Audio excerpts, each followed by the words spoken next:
Hey guys, you're watching the video of the number one Bollywood music podcast, 9XM Soundcast. I'm your host Eva Bhatt, and with me today I got somebody जिन्होंने हमें बहुत ही ज़्यादा इंतज़ार करवाया है. Like you guys know that we launched this podcast almost a year ago, and since then we have been waiting for her to come on the podcast, and we have been trying so hard, but वो definitely अपने shows में इतनी busy रहती हैं, and thankfully due to this lockdown I can say that we have been able to get her.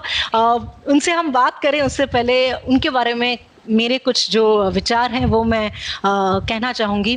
I feel that her singing reflects her strong Indian classical base, her roots and her initial years of devotional music. And she absolutely floored us by her vivacious singing in A.R. Rahman's ताल. And उसके बाद तो कई सारे songs जैसे माही way from कांटे या फिर सजदा from my name is Khan to लंबी जुदाई from Jannat and my favourite Holi ठुमरी फ्रॉम Padmaavat. And she has always exhibited her phenomenal range. She has stirred a million hearts. A very, very warm welcome on 9XM Soundcast, Richa Sharma.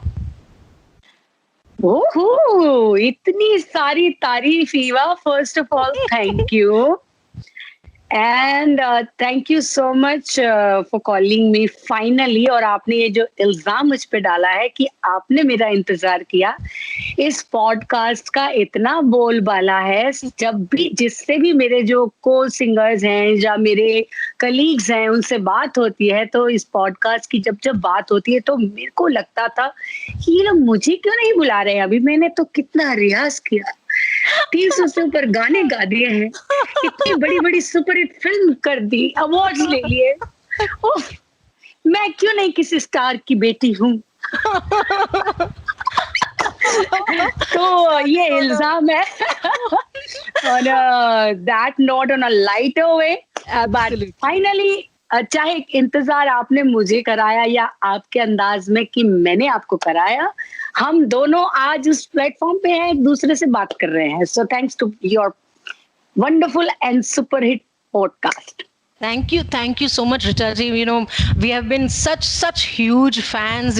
जब भी आपको हमने TV पर देखा है, I've been unfortunately मैंने कभी भी आपका शो नहीं देखा है, लेकिन अब तो ऐसा लगता है कि अब जब सब नॉर्मल हो जाए तो ज़रूर एक बार आपका शो देखना है, लाइव आपको एक्सपीरियंस करना है. क्योंकि जब भी हमने आपको टीवी पर देखा है या फिर जब भी आप कोई रियलिटी शो में आते हैं या फिर अवार्ड शो में जब गाती हैं, तो it's like goose bumps always.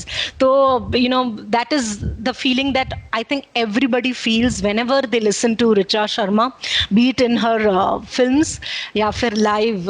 तो thank you so much. Thank you so much कि आपने इतनी प्यार से मेरी तारीफ की, और उसके लिए बहुत बहुत शुक्रिया. प्लस आप जो बोल रही हैं कि आपको मेरा लाइव शो देखना है, और मैं उस वक्त का आप जरूर इंतजार करूंगी ताकि आपको ऋचा शर्मा की स्प्लिट पर्सनालिटी दिखे. क्योंकि इन a good way, in a positive way. जैसे अभी एक ऋचा शर्मा बात कर रही है आपसे, लेकिन स्टेज पे दूसरी ऋचा शर्मा हो जाती है. ना वो किसी की बहन होती है, ना किसी की बेटी होती है. बस उस वक्त वो सिर्फ अपनी ऑडियंस की आर्टिस्ट होती है, ऑडियंस के लिए गाती है और ऊपर वाले के लिए गाती है. फिर उसको अपनी चिंता नहीं होती, उसको ऊपर वाले की चिंता होती है कि उसकी टेंशन है कि अभी इसको सक्सेस करना है. तो उस अंदाज से मैं बस मंच पे जाती हूँ, और मेरा वो पहला प्यार है किसी भी लाइव स्टेज पर परफॉर्म करना ऑडियंस के सामने, which I am missing the most right now because of this lockdown. Absolutely right. लेकिन मुझे कहना चाहिए कि आपने शुरुआती दौर में ही जब लॉकडाउन के इनिशियल फेज में you had done lovely series of I think 21-22 episodes of different artist where you were interviewing them. I think that was a fantastic thing. And अभी जो फिलहाल आपने सिंगल रिलीज किया है दंतारा, उमंग जोशी का, released by one digital. I think it's just beautiful, cheerful and आपकी जो positive side है वो नजर आती है। और पूरा आपने ही खुद शूट किया है ऑब्वियसली। देखिए इसकी एक बड़ी खूबसूरत सी कहानी, जैसा कि आपने बोला 21 डेज का वो chat show, it was name called सुरीली चाय विद रिचा, जो कि देखिए कमाल की बात है, मेरी चाय भी आ गई है। चीयर्स। तो सुरीली चाय विद रिचा वो मैंने एक शो किया था जिसमें सभी सिंगर्स आर्टिस्ट जो मेरे दोस्त हैं उनको बुलाया था, उनके बारे में ऐसी ऐसी बातें बुलवाई थी जो लोगों को मेरे चैट शो के जरिए पता चली। प्लस वो कितना नॉर्मली अपना लाइफ जीते हैं वो भी उन लोगों को पता चला, क्योंकि जब जो दो दोस्त लोग बात करते हैं उनका अलग अंदाज होता है। नॉर्मली हम लोगों को पब्लिक में अलग तरह से बिहेव करना पड़ता है, ध्यान रखना पड़ता है, थोड़ा सा केयरफुल होना पड़ता है। वहां लेकिन केयरलेस होके बिंदास बात कर रहे थे। जैसे मैंने आपको बताया, जब मैंने भारती जो लल्ली के नाम से मशहूर है, मेरा घर का नाम भी लल्ली है बाय द वे, तो जो लल्ली के नाम से मशहूर हैं, हंसाती हैं, गुदगुदाती हैं, हमारे जो राजीव जी हैं जो मेरे को हेल्प करते हैं खाने की, मेरे साथ शूटिंग में भी, तो उनसे उनको मोहब्बत हो गई, इश्क हो गया भारती को हमारे राजीव से। तो उन्होंने बोला राजीव मुझसे शादी कर लो सिर्फ लॉकडाउन के लिए, और जब लॉकडाउन खत्म हो जाएगा तो मैं तुमको डिवोर्स दे दूंगी। तो ये वाला जो रंग है ना, ये रूप है। लाइक कपिल भी आए थे, तो वो उनको मैं बता रही हूँ कि नहीं यहाँ पे वाईफाई नहीं आता, तेरे तू जा ना, तू बेवकूफ है, बिल्कुल पागल है, तू जा। और हमारी ऐसे बात हो रही है, हम घर में अपने लिविंग रूम में बात करते हैं बैठ के भाई बहन। तो ऐसा वाला रिश्ता लोगों को रूबरू हुआ कि हम लोग भी आम हैं, आप लोगों जैसे हैं। बस आपका बहुत बहुत शुक्रिया, आप जितने भी फैंस लोग हैं हमको खास बना देते हैं। तो इसी दौरान एक कलाकार हैं जिनको मैंने सुरीली चाय में बुलाया, वो मेरे ब्रदर ने मुझे इंट्रोड्यूस कराया कि हिमाचल से एक फोक आर्टिस्ट हैं, तुम उनको सुनो, बहुत अच्छा है। तो मैं उन्होंने वीडियोस कुछ लिंक्स भेजे, मैंने सुना, मुझे एक टेक्सचर बहुत अच्छा लगा, फील बहुत अच्छा लगा। देन आई डिसाइड कि हमारे हिंदुस्तान के बहुत सारे ऐसे फोक एरियाज हैं जहाँ के फोक बहुत ही कहते ना कमाल के हैं। तो और ये अपनी इनके एक दुनिया भी, इनका नाम है बाबा, इनके नाम तो वैसे हंसराज रघुवंशी है, पर ये बाबा जी के नाम से फेमस है। तो इनको मैंने जब सुना तो मैंने इनको अप्रोच किया, मैंने कहा आप आइए मेरे सुरीली चाय पे अपने बारे में बात कीजिए। तो वो आए, उनसे बात हुई, इलाई चैट पे ही बात करते करते उन्होंने भी पूछ लिया आप क्या कर रहे हो। मैंने कहा मैं आजकल एक गाने पे काम कर रही हूँ। तो बोले कि कभी हमें भी ऐसा मौका मिले कि हम कभी आपके साथ गाएं, हमारे भी नसीब हो। मैंने कहा सच बताओ गाना है तुमको, तो मैं इसको बदलवाती हूँ गाने को। तो बोला कि सच में रिचा दीदी आप गवाएंगे मुझे, मैंने कहा बिल्कुल। तो उनको बिलीव नहीं हुआ। देन आई स्पोक टू उमंग दोशी जो ऑलरेडी मेरे गाने पे काम कर रहे थे, इन्हीं की कंपोजिशन है, योनी का ही सारा म्यूजिक कम अरेंजमेंट है। तो मैंने कहा उमंग ऐसा करो, थोड़ा सा बदला बदली करो, ताकि अब मेल वॉइस आएगी तो थोड़ा बदलाव आना पड़ेगा। तो हमने गाना बदला और उनको अपने साथ गवाया। फिर उनका तो मजेदार बात यह है कि आंगन में ही पहाड़ है, झरने हैं, इतने अच्छे व्यूज हैं, लेकिन मेरे पास तो एक ये कॉर्नर था जहां पे मैं बैठी हूँ। अगर आप देखेंगे वीडियो को दोबारा ध्यान से, तो ये जो पीछे कर्टन है वो मैंने हटाया है। यहाँ पे मेरे पास घर पे कुछ वाइट नेट के कपड़े पड़े हुए थे, वो मैंने सेफ्टी पिन से बैठ के कर्टन रस्सी में लपेट के कर्टन बनाया, उधर कील ठोकी उधर कील ठोकी, मैंने और राजीव ने मिलके। देन उसके बाद लाइट्स लगाई, यहाँ नीचे दिए लगाए, हर शॉट हमने डिफरेंट लिया। एक शॉट हमने लिया छत के ऊपर, तो पीछे बहुत सारे पेड़ थे, ग्रीनरी थी, लेकिन छत की बाउंड्री आ रही थी तो वो फ्रेम में अच्छी नहीं लग रही थी। तो मैंने जो घरों में एक सीढ़ी रहती है एल्युमिनियम की, उसको मैंने ऊपर छत पे लेके गई, मैं उस सीढ़ी के ऊपर खड़ी हुई ताकि फ्रेम में सिर्फ मैं और वो झाड़ियां दिखे, जो ग्रीनरी है, वो पेड़ पौधे दिखे। शूट हो गया। देन आई रियलाइज की कुछ कमी है। देन घर में हमारे यहाँ हर हफ्ते लोबान का पूरा धुआं होता है, तो मैंने कहा लोबान जलाओ, थोड़ा मुझे फॉग चाहिए।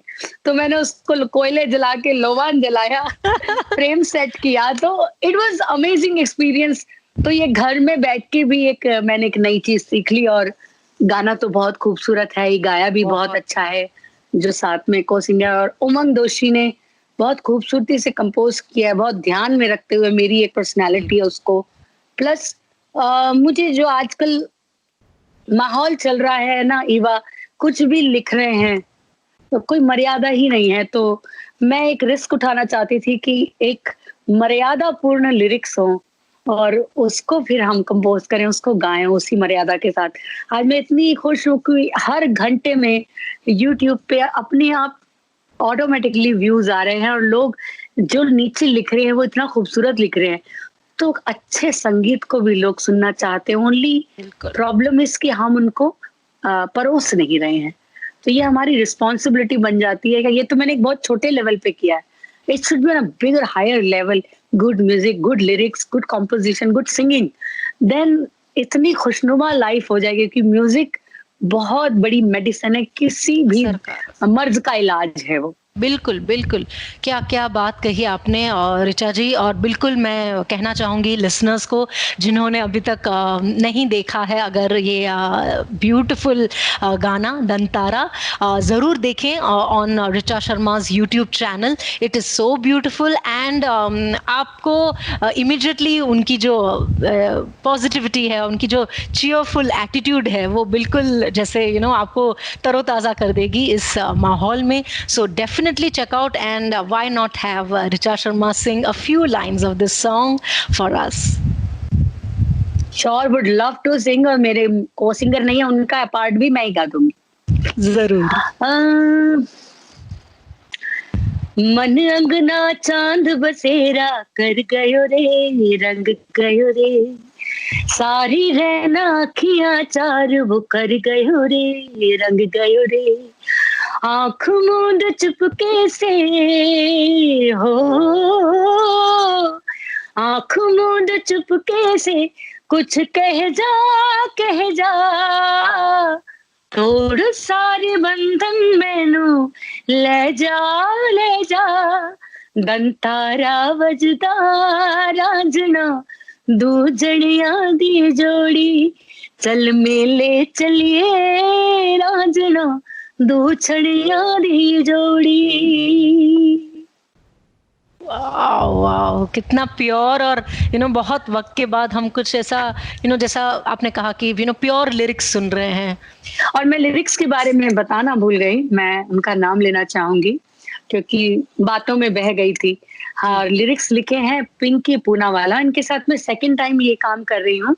फर्स्ट मैंने उनके साथ किया था कोक स्टूडियो सीजन 1। उन्होंने मेरे लिए एक गाना लिखा था कोक स्टूडियो में, और this is second time I am working with her after almost 9 years। सो बहुत अच्छा रीयूनियन हुआ है। और अच्छा, वो लिखती हैं, बहुत खूबसूरत लिखती हैं, अच्छी सोच है उनकी।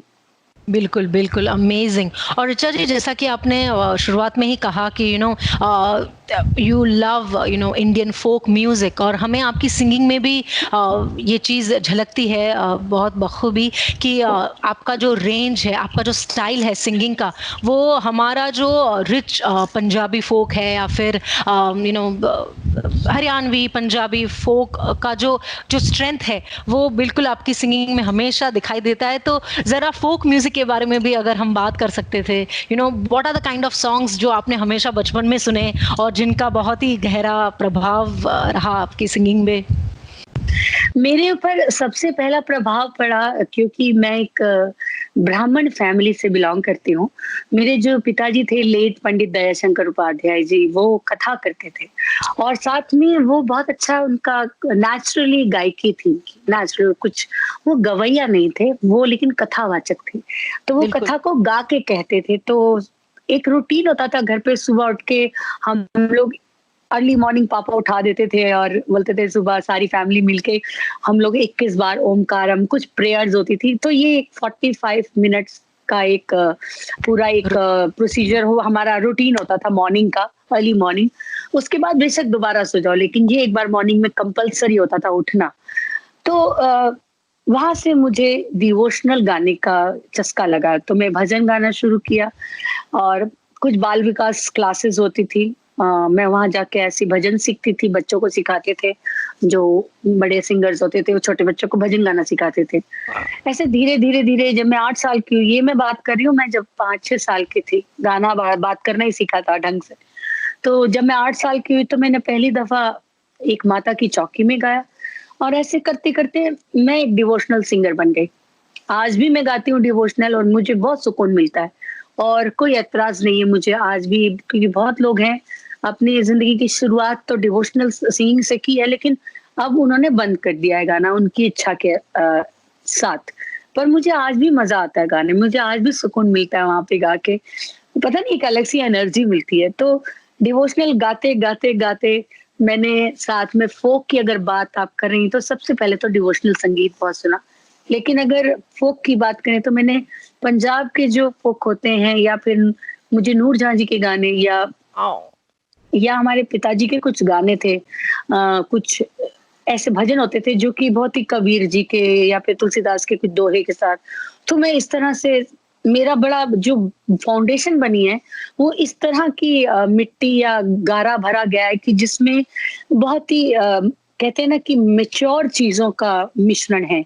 तो वो मैं बड़ी इस मामले में अपने आप को लकी मैं महसूस करती हूँ कि आसपास लोग जो मुझे मिले, मेरे बचपन में मिले, उन लोगों ने मुझे बहुत अच्छी सीख दी। जैसे मुझे बड़ा शौक था मंत्रों के बारे में जानना, मंत्रों के पीछे की स्टोरी जानना, ताकि जब मैं कोई मंत्र गाऊं या कहूं तो मुझे उसका मतलब पता हो, उसका मीनिंग पता हो।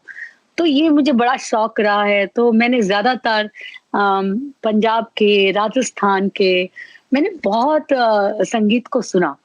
और जैसे मैं रागों की बंदिशों के कैसेट्स ले आती थी, तो मैं वो सुनती थी। पंडित जसराज जी हो गए, भीमसेन जोशी जी के मैंने भजन बहुत सुने, उनके गीत सुने।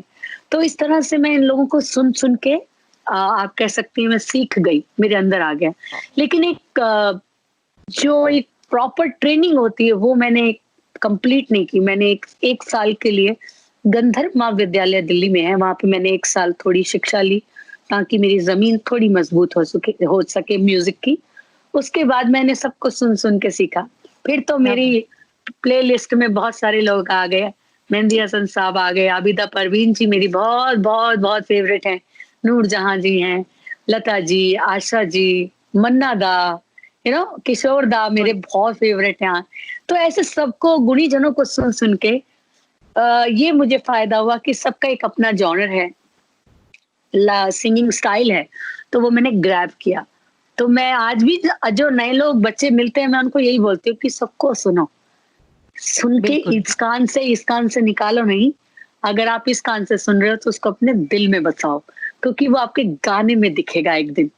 ये कंप्यूटर होता है हमारा दिल और दिमाग, क्योंकि जितना आप सुनते रहेंगे वो कहीं पे, अगर आप ध्यान से फोकस करके सुनेंगे तो अचानक से वो जगह, वो हरकत आपकी उसी राग में कोई गाना गा रहे हैं तो आपके जबान पे आ जाएगी। लेकिन फोकस होना बहुत जरूरी है। फोकस नहीं होते आज के बच्चे, बहुत इम्पेशेंट। तो वो मैंने बहुत अपने आप को लकी मानती हूँ कि मेरी ट्रेनिंग घर में ऐसी रही कि मुझे फोकस करना सिखाया है कि एक जगह पे शांति से अपना ध्यान लगाइए। सो मैं सबको भी यही बोलती हूँ, आज मैं भी वही मंत्र को आज भी जपती हूँ। क्या बात है, क्या बात है, बिल्कुल आपने एकदम सही कहा। तो आपकी गानों में हमें आपका ये जो इंडियन क्लासिकल बेस है, या फिर डिवोशनल म्यूजिक या फिर फोक म्यूजिक का जो एक ट्रेनिंग है, ऑटोमेटिक ट्रेनिंग जो आपके अंदर है, तो वो झलकती ही है। तो हमें अगर कुछ कोई राग सुना सकते थे आप, तो राग बेस्ड कॉम्पोजिशन है। हमारी मेरी एक बहुत अच्छी, मैंने एक सेमी क्लासिकल ठुमरी की थी, वो भी रहमान सर के लिए की थी, और वो थी फिल्म जुबैदा से। और आप, मैं वही आपको बता रही थी कि जो आप बोल रही कि मेरे गानों में नहीं झलकती, मुझे मौके मिले इस मामले में भी मैं लकी रही। मैं अपने जो कहते हैं ना टेस्ट देती रही। एक दिन म्यूजिक डायरेक्टर्स को मुझ पे यकीन हो गया, ट्रस्ट हो गया कि ये इस गाने को कंप्लीट कर पाएगी या जस्टिस कर पाएगी। तो मैंने बिल्लो रानी जैसे तड़का मड़का गाने भी गाए, उधर सूफी में मैंने माही वे और सजदा भी किया, एक तरफ मैंने कॉमेडी लेजी लैड सैया किया, तो जोर का झटका किया। तो एग्जैक्टली उसके ऑपोजिट मैंने सैड सॉन्ग किए, जैसे ओम शांति ओम का गाना है। और आप जो बात करें तो एक सेमी क्लासिकल ठुमरी भी की, विच वाज इन क्या नाम है, पद्मावत, नो जुबैदा, ठुमरी जुबैदा में की ठुमरी मैंने। इसमें की क्या नाम है, पहली फिल्म रणबीर कपूर और उनकी थी संजय लीला, सांवरिया की ठुमरी टाइटल सॉन्ग किया। देन मैंने पद्मावत में ठुमरी की, तो मुझे जी। हर तरह के जॉनर गाने को मिले। ऋचा जी, आप बताएं कि आपने इतने कई सारे म्यूजिक कंपोजर्स के साथ काम किया है, लाइक ए आर रहमान से लेकर विशाल शेखर, प्रीतम दा, सलीम सुलेमान, शंकर एहसान लॉय, आदित्य श्रीवास्तव जी, अनु मलिक, कितने सारे कई सारे म्यूजिक कंपोजर्स के साथ जब भी आपने गाना गाया है तो अलग अलग एक्सपीरियंस होते हैं, अलग अलग चीज़ें सीखने मिलती हैं। तो कुछ ऐसा अगर लिसनर्स को आप सुना सकते हैं, कुछ अगर ऐसी मेमोरीज हैं attach with these lovely songs that you have संग, कुछ अगर हमें कुछ इंटरेस्टिंग सुनने मिलता। एक्सपीरियंस ये है कि अलग अलग टाइप के, जो शंकर एहसान लॉय में जो शंकर जी हैं, उनके साथ काम करके एक चीज सीखी कि आपको बहुत क्विक होना पड़ेगा, तो आपको मेहनत करनी है, क्योंकि वो फास्टेस्ट मुझे लगते हैं कि ऐसे म्यूजिक कंपोजर और हैं जो आर्टिस्ट को बहुत क्विक रिकॉर्ड करते हैं। तो मुझे लगता है कि ऐसी कोई वो फोर्स नहीं करते कि आर्टिस्ट को बहुत धुरंधर होना चाहिए, बहुत गवैया होना चाहिए, लेकिन अगर आप ऐसे महान लोगों के साथ काम करना चाहते हो तो इसलिए मैं बात शेयर कर रही हूँ कि अगर थोड़ी प्रैक्टिस और करोगे तो आप उनकी उम्मीदों पे खरे उतर सकते हैं। आप उनके साथ किसी दिन स्टूडियो में काम कर रहे हैं और आप तैयार होके गए हैं तो बहुत मजा आएगा, कि उनको खुशी होती है ना म्यूजिक डायरेक्टर के हिसाब से अगर आप कुछ करते हैं, क्योंकि जो गाना होता है वो म्यूजिक डायरेक्टर का बेबी होता है। तो अगर उस बच्चे को आप उसी तरह से गाए जैसा वो चाह रहे हैं, थोड़ा जितना जल्दी चाह रहे हैं, तो वो आपके लिए बेहतर होगा और आपका ट्यूनिंग अच्छा होगा। तो यही रीजन है कि जब जब मैंने उनके लिए काम किया और उन्होंने भी बहुत लिबर्टी दी, इस मामले में भी मैं बहुत लकी रही हूँ। चाहे वो प्रीतम हो, आनंद राज आनंद हो, शंकर एहसान लॉय, विशाल शेखर, सलीम सुलेमान, रहमान सर तो पूरा खुला ही छोड़ देते, पूरी रात एक ही गाने को गवाते। ऐसे ही विशाल शेखर भी कभी भी इंटरफेयर नहीं करते, अगर मेरा मन होता है कुछ नया करने का तो वो कहते हैं हाँ ऋचा जी कीजिए, तो बाकी एंड में तो उन्हीं की चलेगी, क्योंकि वो हैं बॉसेस, उनको ज्यादा पता है कि गाने में क्या अच्छा लगेगा, बट वो हमें हमारे मन का करने देते हैं, ये बहुत अच्छी बात है। तो शंकर जी के साथ मुझे ये एक्सपीरियंस हुआ कि और कमर कस के जाओ, तो और अच्छे से तैयारी करके जाओ, रियाज करके जाओ। एक दिन उन्होंने मुझे सुबह सुबह बुला लिया करीब 9 बजे, और मैं 9 बजे, गला थोड़ा सा भारी रहता, आदत नहीं, आर्टिस्ट लोग 11-11 बजे उठते, लेट सोते, बट उन्होंने मुझे सुबह, ये बात है फिल्म पटियाला हाउस, तो उसमें करना था एक राग भूपाली में, अव्वल अल्लाह नूर पाया। बिल्कुल। तो मैं सुबह सुबह पहुंच तो गई, मैं डरी हुई थी लेकिन मेरी आवाज कैसी होगी, बट वही है कि जब गई तो मैंने पहले आधा घंटा उसी आवाज के साथ रियाज किया, लो ऑक्टेव का, ताकि जब मैं वहां जाऊं तो ये सब ना हो। तो ये चीजें हमें वो म्यूजिक डायरेक्टर, उनका जो काम करने का अंदाज है, सिखाता है आपको आगे तैयारी करने का। तो मेरे सबके साथी, प्रीतम तो क्या गाना सिखाते हैं, एक बार सुन लेते हैं हाँ ठीक ट्रैक पे, फिर वो स्टूडियो से बाहर चले जाते। ऐसे आदेश दादा भी करते थे, आदेश श्रीवास्तव जी, वो भी स्टूडियो से, वो उनको मेरे पे ट्रस्ट था और वो कहते तुम कर लेगी, तुझे पता है, तू जब गाना कर लेगी तो बुलाना है, मैं तेरे को डिस्टर्ब नहीं करना चाहता। आनंद राज भी ऐसे ही करते थे। जब माही वे के टाइम तो खैर वो पूरी रिकॉर्डिंग में थे, कई ऐसी रिकॉर्डिंग होती थी कि गाना गा रही हूँ और वो कहते तू गा ले, मैं बाहर जा रहा हूँ, जब हो जाए तो बुलाना, फिर मैं सुनूंगा, मुझे मालूम है तू बेस्ट करेगी।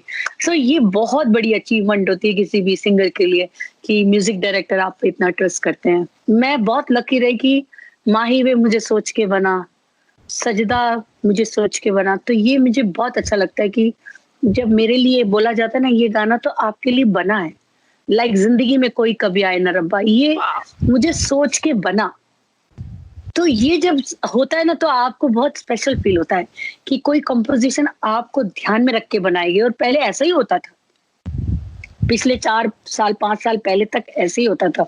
उसके बाद ये नया ट्रेंड आया कि अब गाना बनता है, उसके बाद सिंगर 1 बाय 1 आते हैं और गाते हैं, जो उनसा अच्छा लगता है उसे वो रख लेते हैं, जो नहीं अच्छा लगता उसे नहीं रखते। तो ये थोड़ा सा सैड है। बिल्कुल। और शुरुआती दिनों में you were a total outsider in the industry, तो किस तरह के अप्स एंड डाउन्स आपने किस तरह से फेस किए, और एज एन आउटसाइडर अपने एक आइडेंटिटी आपने बनाई, तो ये दौर कैसा रहा, कितना मुश्किल रहा? सब कुछ झेला, नाकामयाबी, रिजेक्शन, लेकिन उस वक्त मुझे ये पता ही नहीं था कि आउटसाइडर और इनसाइडर क्या होता है, क्योंकि ऑब्वियस है अगर मैं मुंबई आई हूँ तो मैं मुंबई में रहती नहीं हूँ तो मैं आउटसाइडर कहलाऊंगी। तो आप किसी भी फील्ड में जाते किसी और दुनिया में तो का जमाने के लिए वक्त लगता है, आपको अपने आप का टेस्ट देने पड़ते हैं। आप स्कूल में भी पढ़ते तो पूरा साल पढ़ाई करके साल बाद आपको एग्जाम होते फिर रिजल्ट आता है। तो मुझे लगता है कि मेंटली प्रिपेयर थी मैं। मैंने बोला ना, मेरी परवरिश इस तरीके से हुई है कि हर मुसीबत का सामना बड़े डट के किया है मैंने और सब कुछ झेला है। ऐसा कोई भी जो आजकल अलग अलग नामों से मशहूर हो रहे हैं टॉपिक, मैं नाम नहीं लेना चाहूंगी उन टॉपिक्स के, तो मैंने वो सब झेले हैं। कोई एक भी ऐसा नहीं है जो मैंने नहीं झेला। तो बट मैंने एंजॉय किया उस चीज को, आई एंजॉयड अ लॉट, बहुत ज्यादा। तो आज मैं सबको यही बोलना चाहूंगी, घबराइए मत, अपने ऊपर विश्वास रखिए और मेहनत करते जाइए। देर आएगा दुरुस्त आएगा। जो लोग गलत कर रहे हैं उनको उनके हाल पे छोड़ दो, आप सही करते जाओ बस। आपको अवार्ड नहीं मिलता है, थैंक यू बोल दो, दुख ना मनाओ। मन में दुख होता है, ह्यूमन है, दर्द होता है, लंबी सांस लो, घर वालों से बात करो कि मेरे साथ ये हुआ, मुझे ये दर्द हो रहा है, वो आपको मल्हम लगा देंगे प्यार की और आप ठीक हो जाएंगे। मैंने अब ना ऐसे बड़े बड़े गाने गाए जो कि मेरे एक ही गाने में मेल को नॉमिनेशन मिल रहा है, फीमेल को मिल ही नहीं रहा, जबकि फीमेल ओरिएंटेड सॉन्ग है। तो मैं दुखी हो गई क्योंकि आम इंसान हूं। दुखी होने में पहला काम, फोन उठाया, घर किया। यहाँ अकेले रहती हूँ भैया के साथ, भैया most of the time Delhi होते।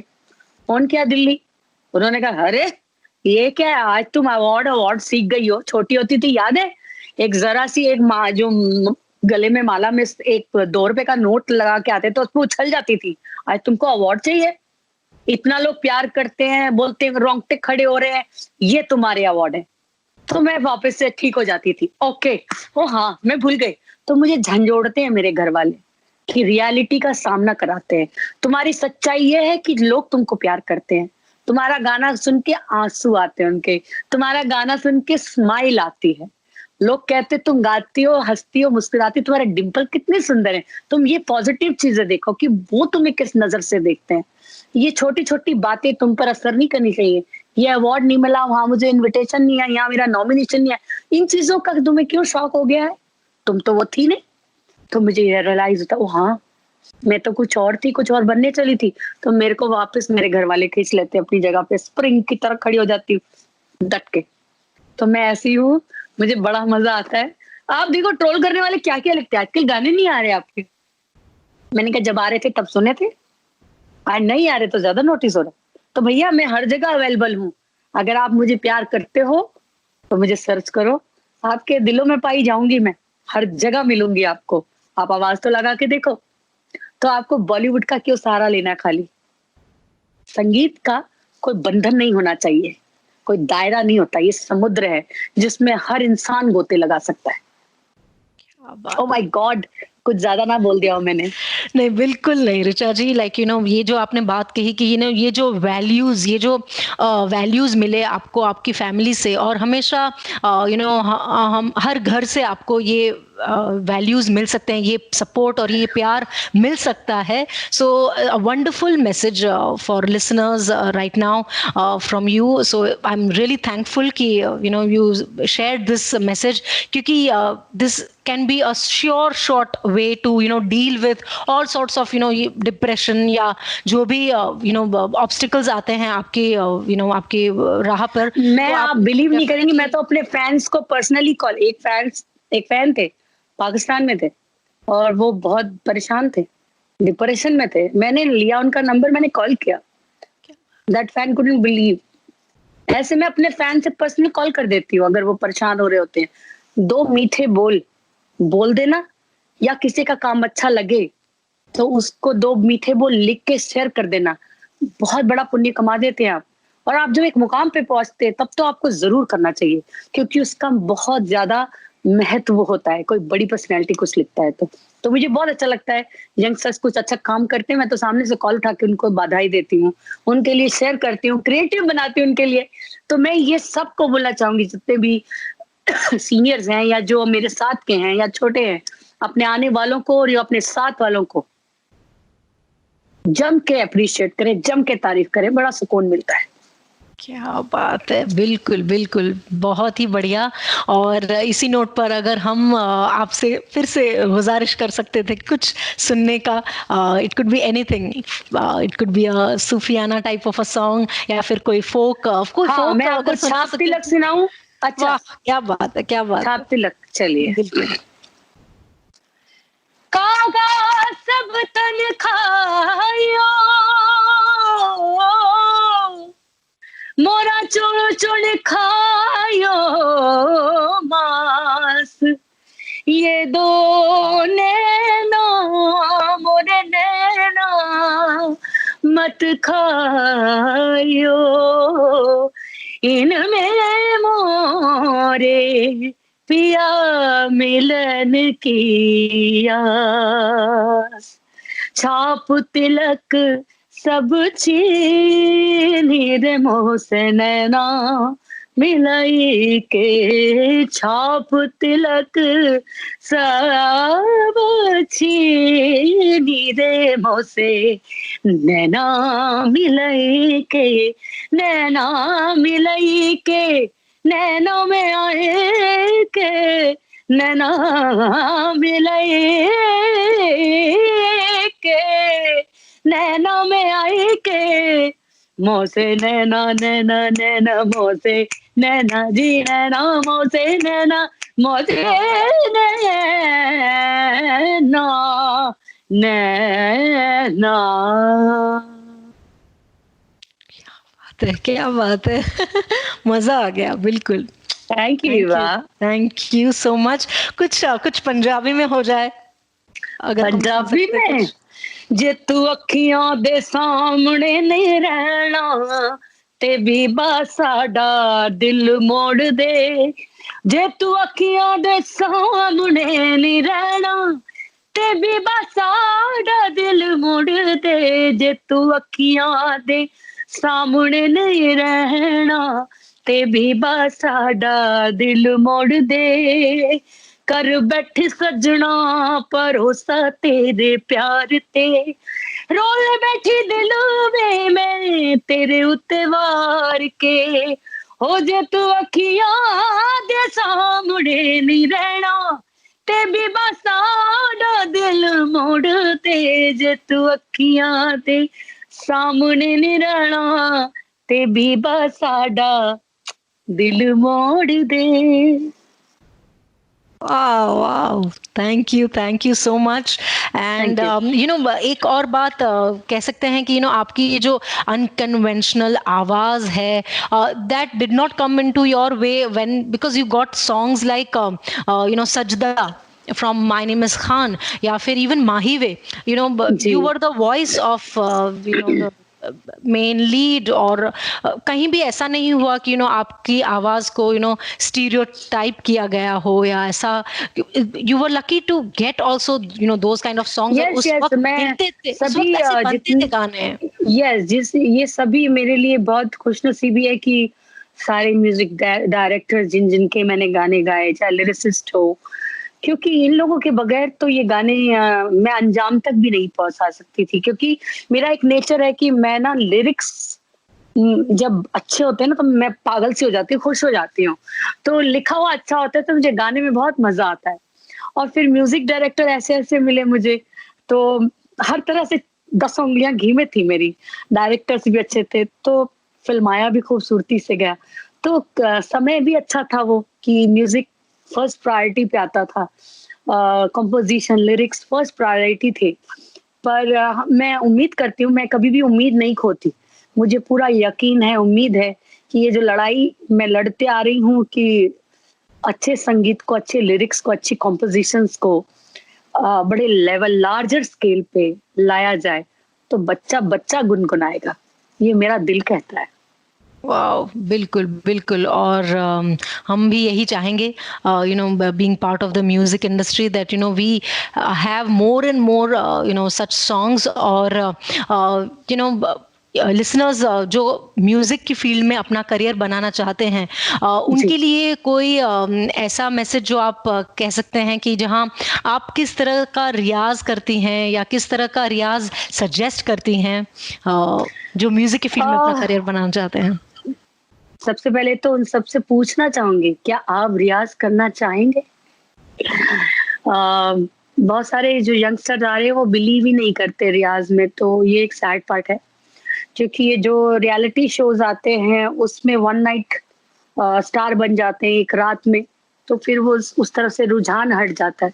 तो रियाज is very important. When I was doing as a जज, एक रियलिटी शो में जज कर रही थी, तो उसमें मैं देखती थी बच्चों को रियाज का कोई शौक ही नहीं है। मेरे जो घराने में बच्चे होते थे उनको तो मैं डांट फटकार के रियाज करवा देती थी। मैं पर्सनली जाती थी उनको क्लासेस देने। क्या बात! और उसके बाद शूट खत्म होता था 12 बजे, कभी 12:30, 1, तो मैं घर आके फ्रेशन अप होके चेंज वेंज करके मैं रात के 2-2 बजे रियाज पे बैठी हूँ और 3-3, साढ़े 3-3 बजे तक रियाज किया, फिर सोई हूँ। तो मेरा अगर कोई दिन रह जाता है तो मैं उसका अगले दिन, जैसे लोगों को जिम का एक चस्का होता है, एक नशा होता है, ऐसे रियाज का भी नशा होना चाहिए। मोहब्बत होनी चाहिए, जुनून होना चाहिए। अगर आप पूरा दिन 12 घंटे भी आप दिन के अपने पास रखते हैं, उसमें अगर 1 घंटा भी अपने संगीत को दें, तो ये संगीत आपकी सारी ज़िंदगी सँवार सकता है। सच्चे आप संगीत में इन्वॉल्व होना चाहते हैं तो 1 घंटा आप रियाज़ ज़रूर करें मिनिमम। बाकी जब लौ लगती है तो वक़्त का पता नहीं चलता। वो आपको हो जाएगी धीरे-धीरे। लेकिन शुरुआती दौर में कम से कम आपको 1 घंटा तो मिनिमम रियाज़ करना चाहिए और मोहब्बत से करना चाहिए। ड्यूटी समझ के नहीं करना चाहिए। फिर देखिए क्या होता है। ये मैं करती हूँ, वही मैं आपको बता रही हूँ। Wow, I think listeners should just follow you on your social media pages. तो आप ज़रूर बताएं आपके Instagram handles. I'm sure that you are putting out a lot of interesting content for music Yes, lovers, yes. I and come every time, every week I come and I talk to my fans and I tell them about life. जो मैंने ये Mumbai industry, मुझे ये दिसंबर में 25 years complete होने वाली, मेरी silver jubilee होने वाली है। can't और believe. हाँ, कल की सी बात लगती है मुझे। तो ये 25 साल मेरे मुंबई इंडस्ट्री में कंप्लीट होने जा रहे हैं, तो मैंने ये 25 साल की जिंदगी कैसे जी है, किन सिद्धांतों पे जी, किन प्रिंसिपल्स पे जी है, और मेरा क्या लाइफ को लेके नजरिया है, कैसा मैं एटीट्यूड रखती हूँ अपने चाहने वालों के लिए, अपने सीनियर्स, अपने जूनियर्स के लिए, या अपने यंगस्टर्स जो आते हैं उनके साथ। तो एक जिंदगी को जीने का तरीका, उस बारे में भी बताती हूँ। मैं तो अपने वो फैंस भी ब्लॉक कर देती हूँ जो किसी और को ट्रोल करते हैं, क्योंकि मेरे फैंस वही हो सकते हैं जो मेरे जैसी सोच और मेरे जैसी आत्मा रखेंगे। नहीं तो मेरे गानों को मत सुनो, मुझे मत फॉलो करो, मैं ब्लॉक कर देती हूँ। तो बहुत आसान है, ये बटन दबाया, ब्लॉक। तो फिर मैं अपने आसपास एनवायरनमेंट में वैसी रखती हूँ, ताकि वो अगर 10 लोग भी हैं तो आगे 10,000 तक पहुंचाएंगे वो चीज को। तो ये मुहिम छेड़ी है मैंने, और मुझे यकीन है कि बूंद बूंद से सागर बन जाता है, तो हमारा भी ये अच्छी जिंदगी जीने का सागर बन जाएगा। बिल्कुल। और जैसा कि आपकी म्यूज़िक से तो हमें एक अलग एनर्जी मिलती है, लेकिन आप में एक वो बात है ऋचा जी, जो मतलब हम पहली बार इस तरह से बात कर रहे हैं, लेकिन I feel such a strong connection on, and I think every listener that listens to you, जो आपके शोज पे जाते हैं, वो ये एक अजीब सा रिश्ता आप बना सकते हैं अपने फैंस से और अपने ऑडियंस के साथ। That is just amazing, that is just जी योर बिल्कुल, क्योंकि गिफ्टेड। मैं अपनी ऑडियंस से, अपने फैंस से ना बेइंतहा मोहब्बत करती हूँ।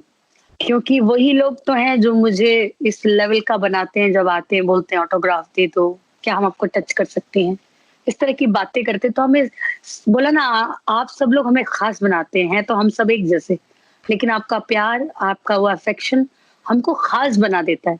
तो ये हमारी रिस्पॉन्सिबिलिटी बन जाती है कि उस चीज की हम रिस्पेक्ट करें। जो आप हमें इस मुकाम पे पहुंचाते हो, उसका तहे दिल से धन्यवाद करें कि ऐसा रिश्ता हमेरा हम सबका हमेशा बना रहे और हमें ग्राउंडेड रखे, हम जमीन पर रहें, अपनी जिंदगी को अपने हिसाब से जिए और प्यार से जिए। तो दंतारा एक बार फिर से आप सबके लिए, और जाके मेरे YouTube चैनल पे सुने, और मेरा इंस्टाग्राम हैंडल है ऋचा शर्मा ऑफिशियल, ट्विटर है द ऋचा शर्मा, और मेरा फेसबुक पेज है द ऋचा शर्मा। तो आप किसी भी अकाउंट पे जाके मुझे फॉलो कर सकते हैं, लिंक हर जगह पे है।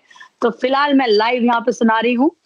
मन अंगना चांद बसेरा कर गयो रे, रंग गयो रे, सारी रहना अखियां चार वो कर गयो रे, रंग गयो रे, आंख मूंद चुपके से कुछ कह जा,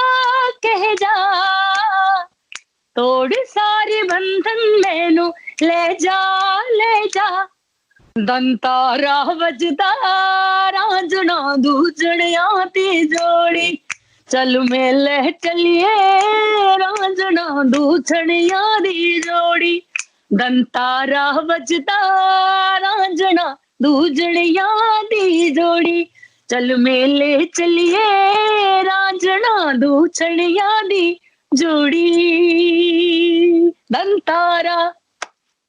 वाह वाह, अमेजिंग। आपको सुनना लाइक ऐसा लगता है कि हम बस सुनते ही जाएं आपको।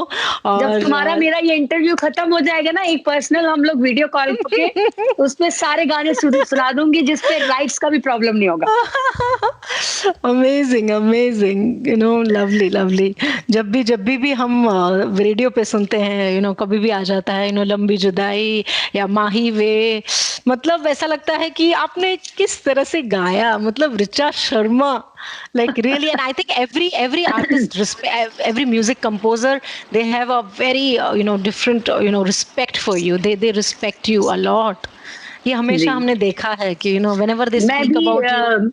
मैं भी उनको ये इस बात के लिए सच्ची फील करती हूँ कि कितनी मेरे लिए ये बड़ी बात है कि सब ये रिस्पेक्ट देते हैं। मैं भी उनको बहुत रिस्पेक्ट करती हूँ सभी की। मैंने आपको पहले भी बोला, हर आर्टिस्ट की एक अपनी क्वालिटी होती है जो शायद मुझ में नहीं होगी, या मुझ में ऐसी क्वालिटी होगी जो उनमें नहीं होगी। तो we should like respect each other, like everybody should respect each other. कभी किसी को छोटा या नीचा दिखा के आप बड़े नहीं बने तो ही अच्छा है, क्योंकि उसका कोई फायदा नहीं, उससे आप किसी का दिल ही दुखाते हैं। तो जितना हो अप्रिशिएट करें, जितना हो सबको खुश करें, बजाय कि अपनी छोटी सी एक जबान हिला के किसी का दिल में दुख पैदा कर दें। कोई फायदा नहीं होता उससे। तो I feel I am lucky कि मैंने ये इज्जत कमाई इन 25 सालों में। यही मेरा सबसे बड़ा अवार्ड या रिवॉर्ड, कुछ भी बोल लीजिए। वाह वाह। और मेरे ख्याल से क्योंकि हम ये पॉडकास्ट इस टाइम पे कर रहे हैं जहाँ पे दुनिया में पूरी तरह से पैंडेमिक है, और हम चाहेंगे कि आप अपने एक अंदाज में एक कोई डिवोशनल प्रेयर अगर हमें सुना सकते थे, और for the times if you could dedicate a prayer for everyone. जरूर जरूर। प्रेयर तो ऐसा है कि ऐसे मेरा वैसे एक बहुत फेमस गाना है, बट अगेन आपका लेवल का इशू आ जाएगा, तो I will not sing that. एक भजन गा देती हूँ, ताकि कृष्ण भजन है तो मैं वही गा देती हूँ। गिरधर बाल श्याम गोपाल, नटवर लाल मदन गोपाल, मथुरा नाथा कृष्ण गोपाल, हे मधुसूदन मुरली गोपाल, यशोदा के बाल नंद गोपाल, ईश्वराम्बा प्रिया Sai Gopal. Wow wow, thank you Richa ji इस सुंदर प्रार्थना के लिए। Thank you so much for coming on the podcast. How was your experience? बहुत मजा आया, और काश ये पेंडेमिक या ये लॉकडाउन नहीं होता तो हम आमने सामने बैठ के होपफुली बहुत जल्दी ये खत्म हो और हम कोई एक और नए गाने के साथ, इंडिपेंडेंट म्यूजिक के साथ आपके साथ मिलें और जम के लोगों को अपनी बातें उनसे शेयर करें और आपसे मेरी मुलाकात हो। आपको मेरा बिल्कुल। बहुत सारा प्यार। बिल्कुल, thank you so much Richa ji. Very soon. अभी तो नेक्स्ट तो मेरा खुद का है, मैंने अमेरिका में शूट किया है गाना। जब मैं अभी पीछे टूर के लिए गई थी तब मैंने शूट किया था एक गाना, तो वो मेरा नेक्स्ट रेडी है with video. So I am gonna release that in month और 2 और may be 1.5 month. So I am gonna release that, तो फिर से आपसे मुलाकात होगी। वाओ! तो ये इंडिपेंडेंट म्यूजिक का आपका ये जो दौर है वो जारी रहना अब चाहिए। आप तैयार है जी, मेरे 4 गाने रेडी हैं ऑन, मतलब लाइन, मतलब एवरीथिंग इज रेडी। कुछ भी नहीं करना है, बस अब मैं बस गैप मुझे खुद वेट करना है, क्योंकि एकदम से फटफट नहीं, एक महीना, सवा महीना, डेढ़ महीने के गैप पे निकालूंगी। सो अब मैंने सोच लिया कि किसी का, मैंने कंपनीज के लिए बनाए थे, but I decided I am gonna put this on my YouTube channel. Yes, for the sake of listeners